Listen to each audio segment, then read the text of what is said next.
We're outside the MBX Films Theater showing Infinity War, and we've got the Black Widow Marvel Legends figure. We're going to open it up and talk about her costume in the movie and her new look and situation and her scenes in that film, and we'll just open up the figure and get to talking about it.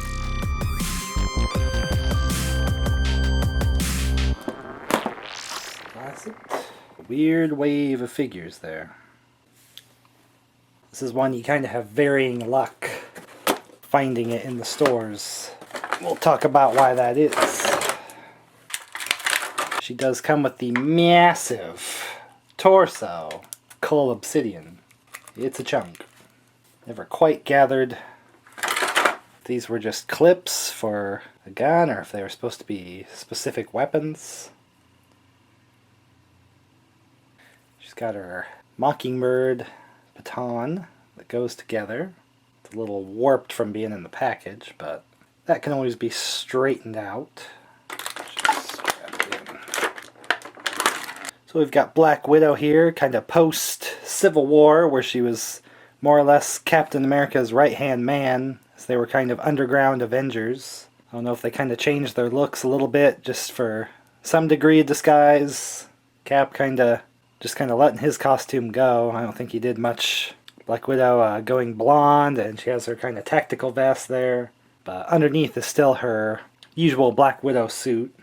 She has her wrist tasers and such on her outfit. These clip-looking things go right in her little pockets. She does have her staff.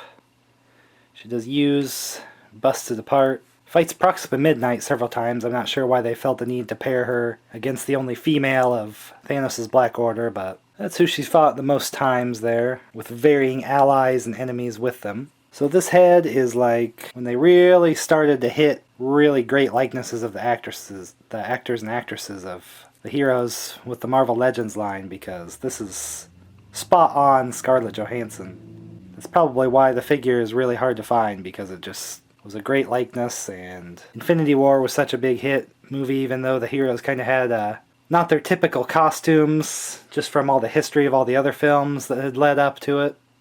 Got the two-handed weapons.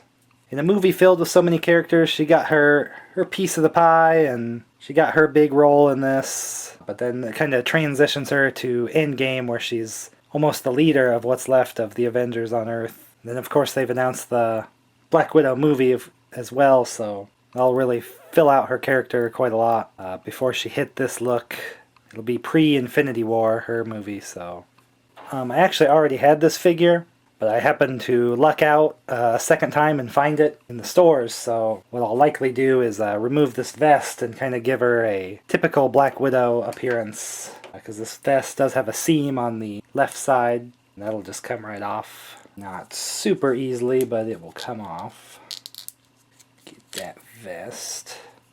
It's a cool vest, but it's just funny that you have the vest on the figure, but they went out of their way to go ahead and add the actual Black Widow logo in full color underneath. You just wouldn't see that with her wearing the vest, but I would have dug out the paints and kind of did silver and red, but they already have that detail under all the figures, so she just kind of has her typical suit there underneath, and of course later you'll see why we'll do some part swaps, and you'll see why I needed this extra body. I'm sure you've seen it a million times before, but the belt piece is kind of loose, but it's attached here at the holster part. This piece just bends with her leg, and it's not really hindering her movement very much at all. That just gives extra detail there for her costume. Of course, you could also just paint the blonde hair, kind of do a red head for her to just get a Black Widow figure. Not sure if the costume is exact for any other films that she was in, but like I said, we'll do some head swaps with this extra one and kind of get extra looks of Black Widow via that. But pretty stellar figure, really.